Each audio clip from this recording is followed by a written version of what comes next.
Yes, we shall start discussing.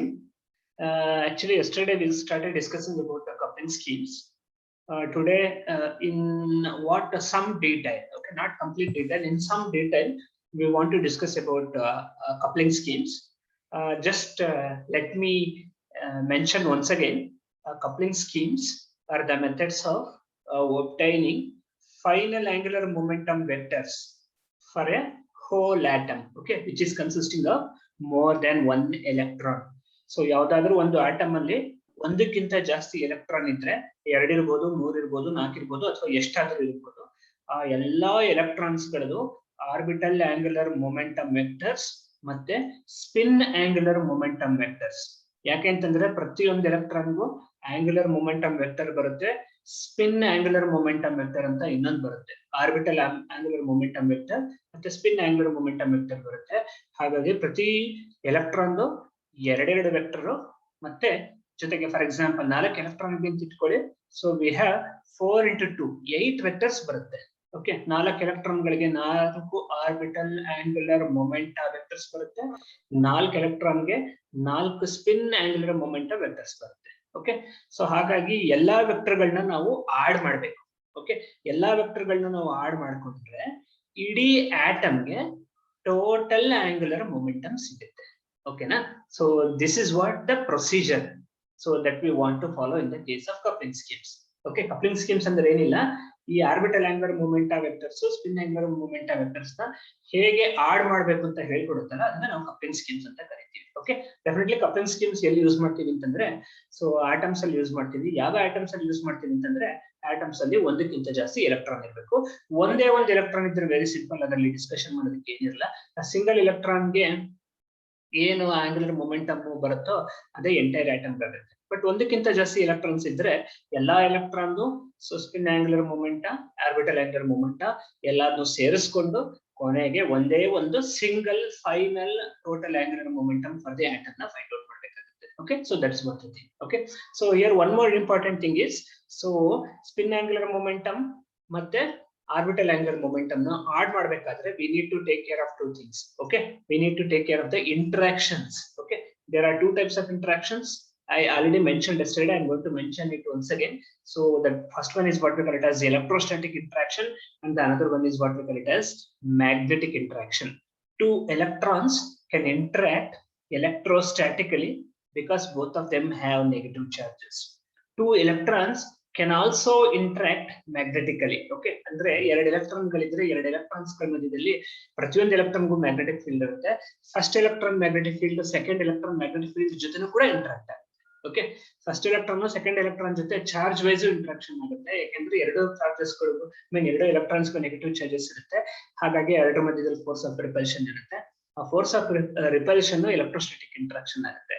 ಬರೀ ಅದೊಂದು ಮಾತ್ರ ಅಲ್ಲ, ಎರಡು ಎಲೆಕ್ಟ್ರಾನ್ಸ್ ಗಳ ಮಧ್ಯೆ ಮ್ಯಾಗ್ನೆಟಿಕ್ ಫೀಲ್ಡ್ ಇರುತ್ತೆ, ಎರಡು ಮ್ಯಾಗ್ನೆಟಿಕ್ ಫೀಲ್ಡ್ಸ್ ಗಳು ಕೂಡ ಇಂಟರಾಕ್ಟ್ ಆಗುತ್ತೆ. ಓಕೆನಾ? So therefore, so the type of coupling scheme that we want to apply, it is decided either by electrostatic interaction or the magnetic interaction. And I told, based on this electrostatic interaction or magnetic interaction, there are two possible modes of coupling. There are two methods of coupling schemes. The first method is what we call it as LS coupling, capital N capital S, LS coupling. Okay, it is also called Russell-Sanders coupling because Russell ಮತ್ತು Sanderson ಅವರು ಇವರಿಬ್ರು first LS coupling ನ explain ಮಾಡ್ತಾರೆ. ಹಾಗಾಗಿ sometimes LS coupling is also called as Russell-Sanders coupling. Okay, and please remember in this LS, so the letter L is capital letter, letter S is also capital S letter. Okay, small l small s ನ use ಮಾಡೋ ಹಾಗಿಲ್ಲ, capital L capital S ನ use ಮಾಡಬೇಕು LS coupling ಅಲ್ಲಿ. Okay, and we have second type of coupling, so that is called a JJ coupling. So JJ coupling is another type of coupling. We shall discuss that later. Okay, here both the letters J and J, they are denoted by small letter. ಎರಡನ್ನೂ ಕೂಡ small letter ನಲ್ಲಿ ಬರ್ಕೋಬೇಕು, capital J ಬರೆಯೋ ಹಾಗಿಲ್ಲ. ಓಕೆನಾ? Follow ಮಾಡ್ತಾ ಇದ್ದೀರಾ? Yes sir. Yes.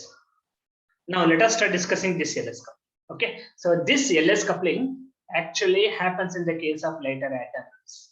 LS coupling can usually happen in the case of lighter atoms. Lighter atoms are those in which the number of electrons are very small. For example, hydrogen ಬಿಟ್ಬಿಡಿ, hydrogen ಗೆ coupling scheme ಬರೋದಿಲ್ಲ, ಯಾಕಂದ್ರೆ ಇರೋದು ಒಂದೇ electron. ನೀವು helium, lithium, beryllium ಅಂತ ತಗೊಂಡ್ರೆ helium ಗೆ Z is equal to 2 ಆಗುತ್ತೆ, ಲಿಥಿಯಂ ಗೆ Z is equal to 3 ಆಗುತ್ತೆ, ಬೆರಿಲಿಯಂ ಗೆ 4 ಆಗುತ್ತೆ, ಕಾರ್ಬನ್ ಓಕೆ ಸೊ ಬೋರಾನ್ 5 ಆಗುತ್ತೆ, ಕಾರ್ಬನ್ 6, ನೈಟ್ರೋಜನ್ 7 ಈ ತರ ಎಲ್ಲ ಬರುತ್ತೆ. These elements ಅಥವಾ these atoms they are called lighter atoms. In the case of lighter atoms, okay, so your LS coupling predominates. Okay, lighter atoms ನಲ್ಲಿ LS coupling JJ coupling ಗಿಂತ ಜಾಸ್ತಿ ಇರುತ್ತೆ. ಅಂದ್ರೆ ಯೂಶುವಲ್ ಆಗಿ ಲೈಟರ್ ಐಟಮ್ಸ್ ಅಲ್ಲಿ ನಾವು JJ coupling ನ neglect ಮಾಡಬಹುದು.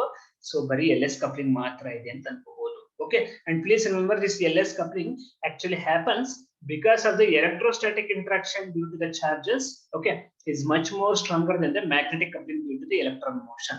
ಎರಡು ಎಲೆಕ್ಟ್ರಾನ್ಗಳು ಮೂವ್ ಆಗ್ತಿರೋದ್ರಿಂದ ಮ್ಯಾಗ್ನೆಟಿಕ್ ಫೀಲ್ಡ್ಸ್ ಕೂಡ ಇರುತ್ತೆ. ನಾನು ಆಗ್ಲೇ ಹೇಳಿದೆ, ಆ ಎರಡು ಚಾರ್ಜಸ್, ಎರಡು ಎಲೆಕ್ಟ್ರಾನ್ಸ್ ಗಳ ಮಧ್ಯದಲ್ಲಿ ಚಾರ್ಜ್ಡ್ ಇಂಟ್ರಾಕ್ಷನ್ ಇದೆಯಲ್ಲ, charged interaction is much more than the magnetic interaction ಅಥವಾ ಮ್ಯಾಗ್ನೆಟಿಕ್ ಕಪ್ಲಿಂಗ್ ಅಂತ ಕರಿತೀವಿ.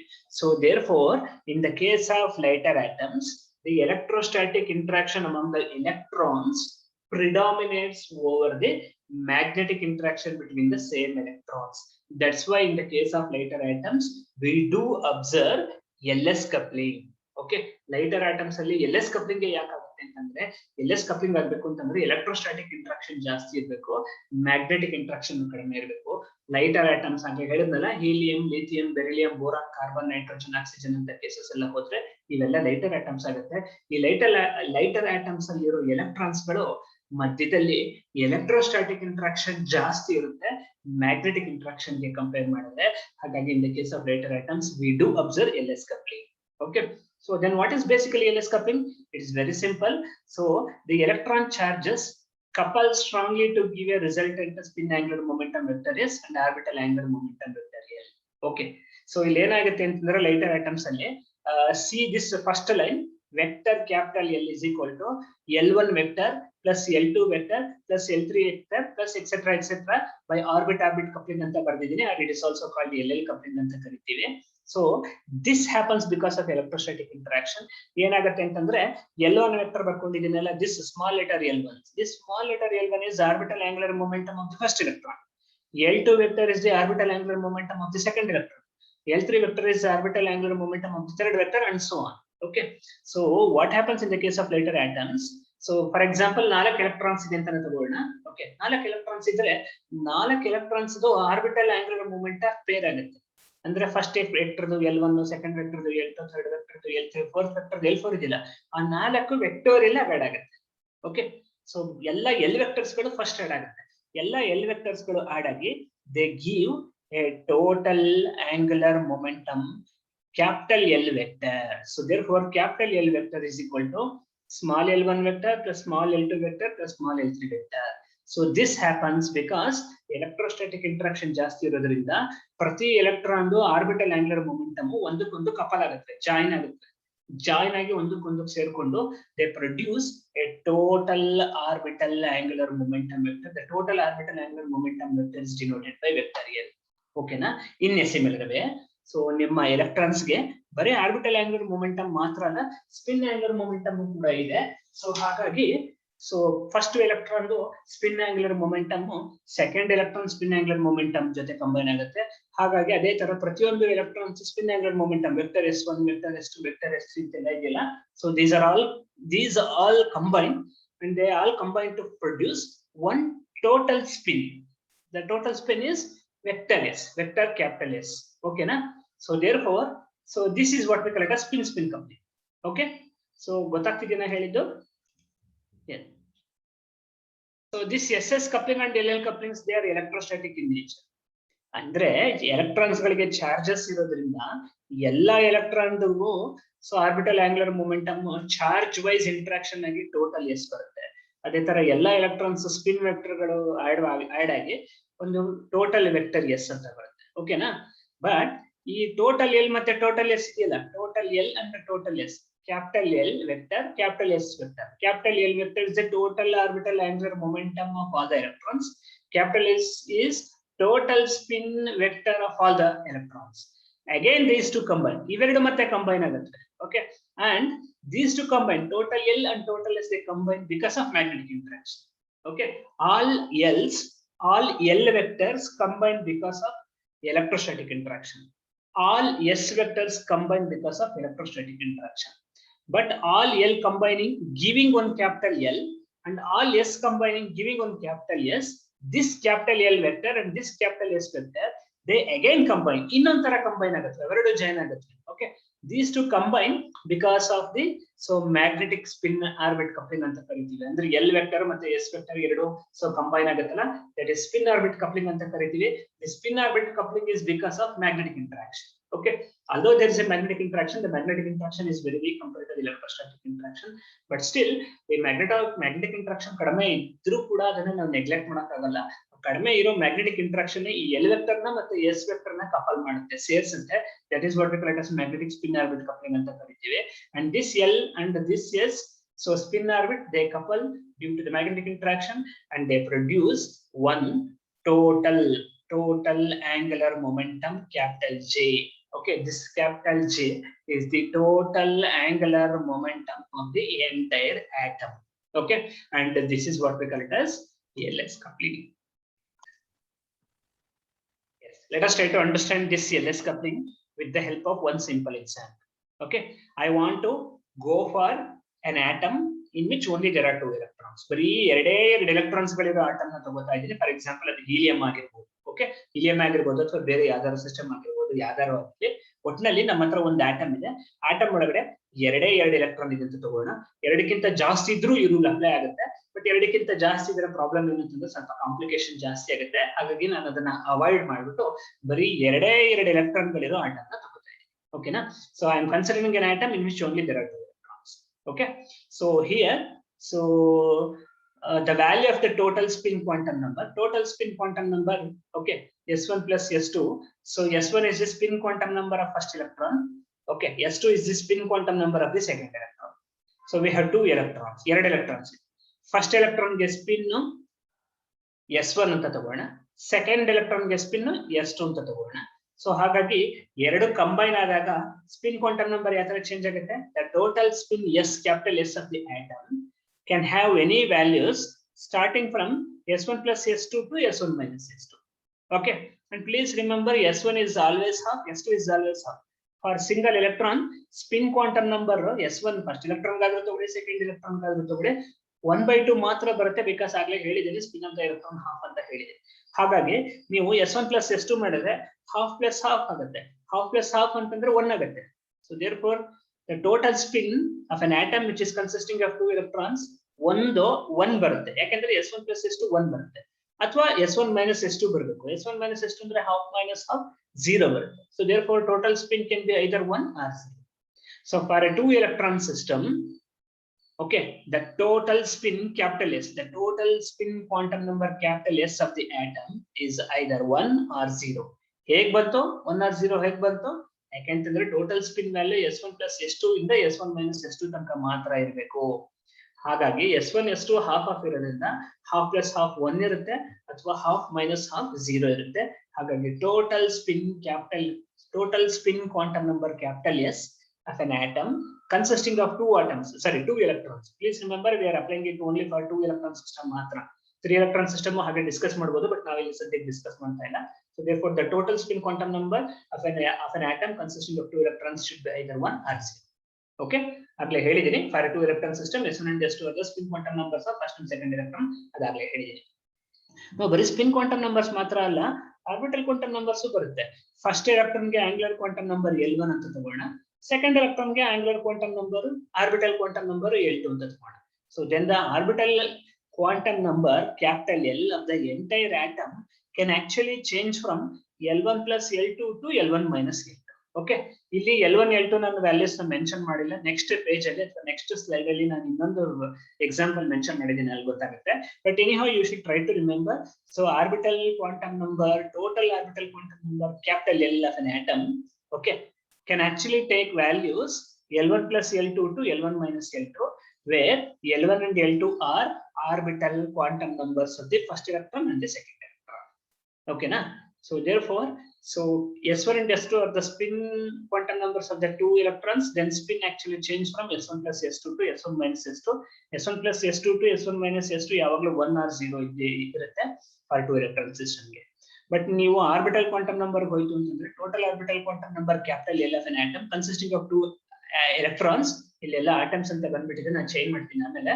ಓಕೆ, ಸೊ ಅದ್ರ ವ್ಯಾಲ್ಯೂ L1 plus L2 ಇಂದ L1 minus L2 ತನಕ ಚೇಂಜ್ ಆಗುತ್ತೆ, wear L1 and L2 are orbital quantum numbers of first electron and second electron.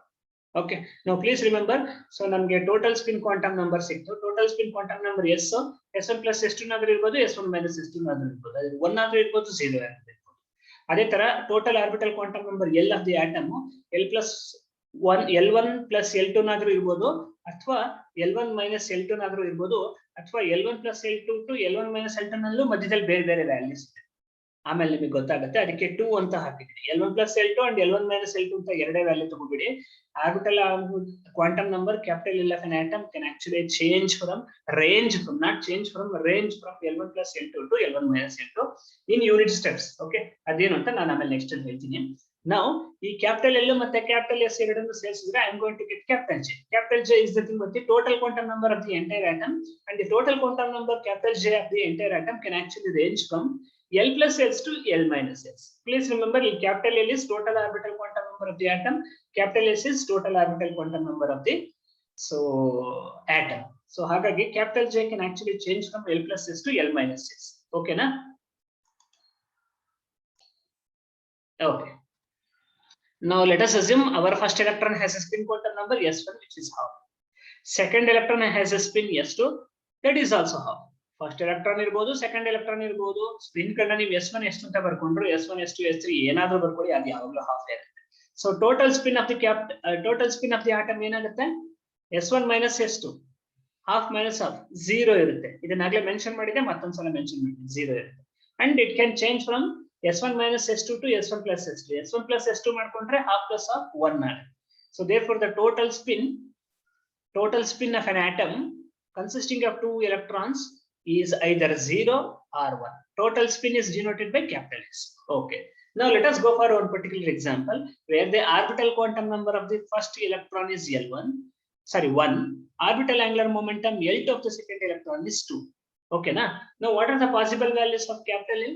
The possible values of capital L is, so 2 plus 1, L1 plus L2, ಅಥವಾ L2 plus L1, 2 plus 1, 2 minus 1, L2 minus L1. ದೊಡ್ಡದ್ರಿಂದ ಚಿಕ್ಕದು ಮಾಡಬೇಕು, ಚಿಕ್ಕದ್ರಿಂದ ದೊಡ್ಡದು ಮಾಡೋದು negative ಬರುತ್ತೆ, negative values hello ಮಾಡೋ ಹಾಗಿಲ್ಲ. ಹಾಗಾಗಿ L2 minus L1 is 2 minus 1. So therefore capital L can actually change from 2 plus 1 to 2 minus 1. 2 plus 1 ಇಂದ 2 minus 1 ಇಂದ 2 plus 1 3 ಆಗುತ್ತೆ, 2 minus 1 1 ಆಗುತ್ತೆ. ಹಾಗಾಗಿ 3 ಮತ್ತೆ 1 ಮಾತ್ರ ಅನ್ಕೋಬಾರ್ದು, ಮಧ್ಯದಲ್ಲಿ 2 is also included, ಅದಕ್ಕೆ ನಾನು TO2 ಅಂತ ಬರ್ತದೆ. So capital L can actually change from L1 plus L2 to L1 minus L2.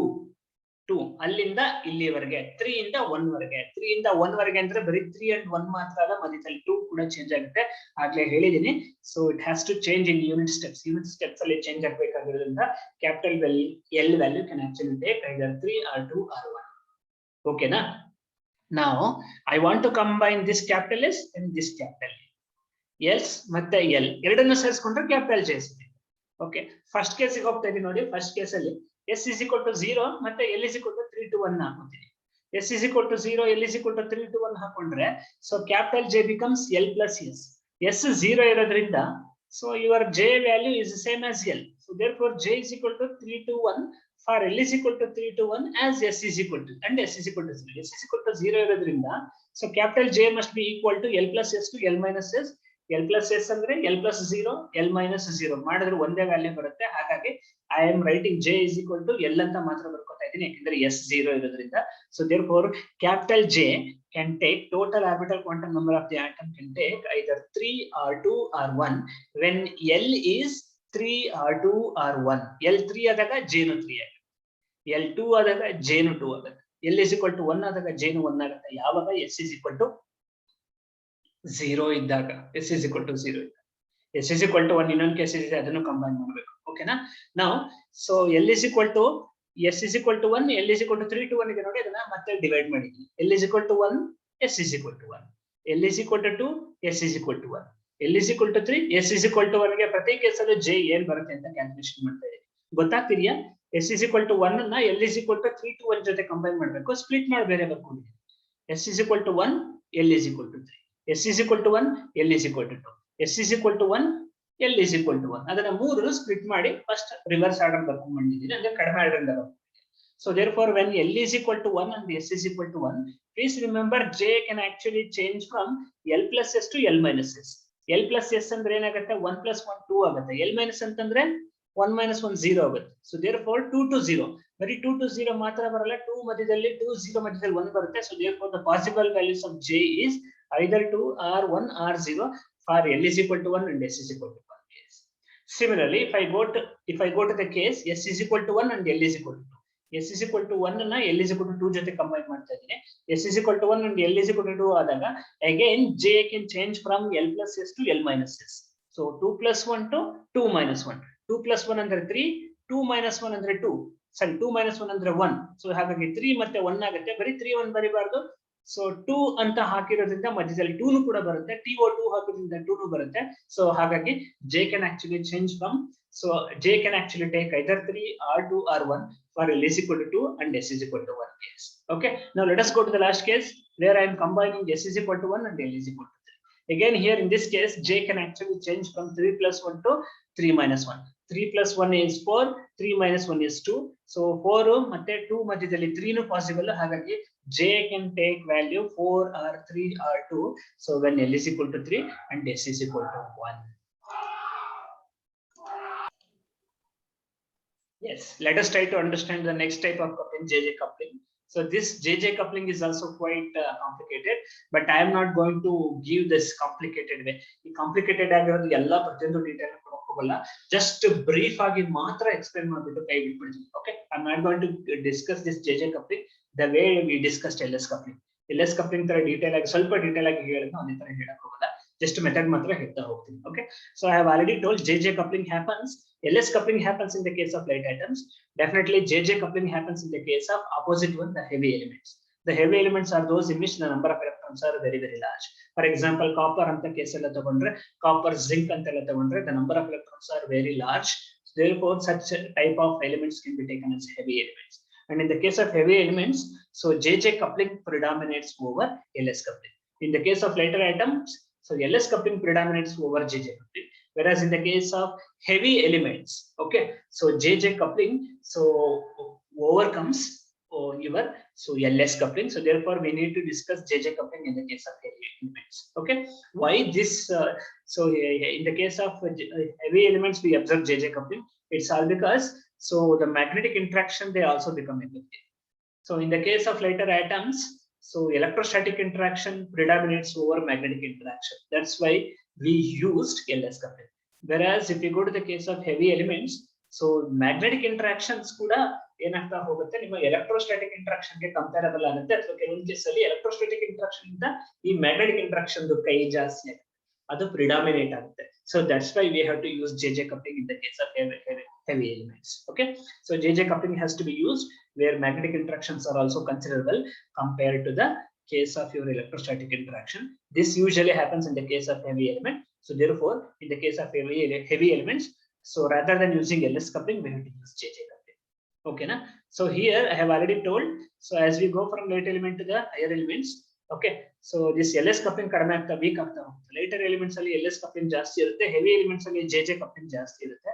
ಹಾಗಾಗಿ ಲೈಟ್ ಎಲಿಮೆಂಟ್ಸ್ ಇಂದ ಹೆವಿ ಎಲಿಮೆಂಟ್ಸ್ ಗೆ ನೀವು ಮೂವ್ ಆಗ್ತಿದ್ದೀರಾ ಅಂತಂದ್ರೆ LS coupling ವೀಕ್ ಆಗ್ತಾ ಬರಬೇಕು. Okay, so in the transition from LS coupling, the SS and LL couplings gradually weaken as the atomic vectors L and S are reduced to 0. Okay, so total vectors L and S 0 ಹತ್ತತ್ರ ಹೋಗ್ತಾ ಹೋಗ್ತಾ ಏನಾಗ್ತಾ ಹೋಗುತ್ತೆ, so this SS coupling ಮತ್ತೆ LL coupling weak ಆಗ್ತಾ ಹೋಗುತ್ತೆ. ಅಥವಾ reverse ಹೇಳ್ತೀನಿ, ಯಾವಾಗ SS coupling ಮತ್ತೆ LL coupling ವೀಕ್ ಆಗ್ತಾ ಹೋಗುತ್ತೋ ಈ ಟೋಟಲ್ L ವೀಕ್ ಆಗುತ್ತೆ. ವೀಕ್ ಆಗುತ್ತೆ ಅಂದ್ರೆ ಕ್ಯಾಪಿಟಲ್ L ವ್ಯಾಲ್ಯೂ ಕಡಿಮೆ ಆಗ್ತಾ ಬರುತ್ತೆ, ಕ್ಯಾಪಿಟಲ್ S ಕೂಡ ಕಡಿಮೆ ಆಗ್ತಾ ಬರುತ್ತೆ. ಯಾವಾಗ ಕ್ಯಾಪಿಟಲ್ L ಮತ್ತೆ ಕ್ಯಾಪಿಟಲ್ S 0 ಆಗುತ್ತೋ ಅವಾಗ ನಿಮ್ಮ SS coupling LL coupling ಅಥವಾ ಟೋಟಲ್ ಆಗಿ LS coupling ಬ್ರೇಕ್ ಆಯ್ತು ಅಂತ ಅಂದ್ರೆ ಅದು ವರ್ಕ್ ಆಗ್ತಿಲ್ಲ. Okay, so now here in this case L and S vector so reduced to 0 ಅಂದ್ರೆ capital J vectors become more important. Okay, J vector small letter j vector become important. Okay, so small j vector antandre, the thing is, for example, if I go to the first electron, for the first electron orbital angular momentum is L1, and for the same first vector the spin angular momentum is S1. So instead of ಎಲ್ಲ L ಗಳು combine ಆಗೋ ಬದಲು ಎಲ್ಲ S ಗಳು combine ಆಗೋ ಬದಲು LS coupling ಅಲ್ಲಿ ಈ JJ ಕಪ್ಲಿಂಗ್ ಅಲ್ಲಿ ಏನಾಗುತ್ತೆ, so L1 vector of the first electron couples with the S1 vector of the same vector itself. ಒಂದೇ electron L vector S vector ಎರಡು ಕಂಬೈನ್ ಆಗುತ್ತೆ, ಕಪಲ್ ಆಗುತ್ತೆ, ಮ್ಯಾಗ್ನೆಟಿಕ್ ಇಂಟ್ರಾಕ್ಷನ್ ಇಂದ ಕಪಲ್ ಆಗುತ್ತೆ, ಕಪಲ್ ಆಗಿ J1 ಪ್ರೊಡ್ಯೂಸ್ ಮಾಡುತ್ತೆ. In a similar way, so second electron orbital angular momentum L2, same second ಅದೇ electron spin angular momentum S2 ಜೊತೆ combine ಆಗುತ್ತೆ. S2 ಜೊತೆ ಕಂಬೈನ್ ಆಗಿ L2 S2 ಕಂಬೈನ್ ಆಗಿ ಮ್ಯಾಗ್ನೆಟಿಕ್ ಫೀಲ್ಡ್ ವೈಸ್ ಕಂಬೈನ್ ಆಗಿ J2 ಬರುತ್ತೆ. Then afterwards, so this J1 of the first electron, J2 of the second electron, and bari ಎರಡು electron system ಗೆ ಮಾತ್ರ ಮೆನ್ಷನ್ ಮಾಡಿದೀನಿ. Actually you can apply for any number of electrons. Okay, so J3 of the third electron, J4 of the fourth vector, etc. They all again combine to produce capital J.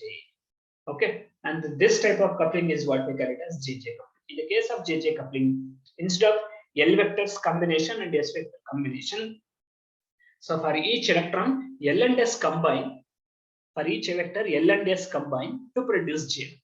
Same L and S combine for the second vector to produce J. In a similar way, L and S of the third vector combine to produce J3. And then later these individual J1, J2, J3, J4, etc. they all combine together, so to produce capital J. This capital J vector is nothing but the total angular momentum of the entire atom.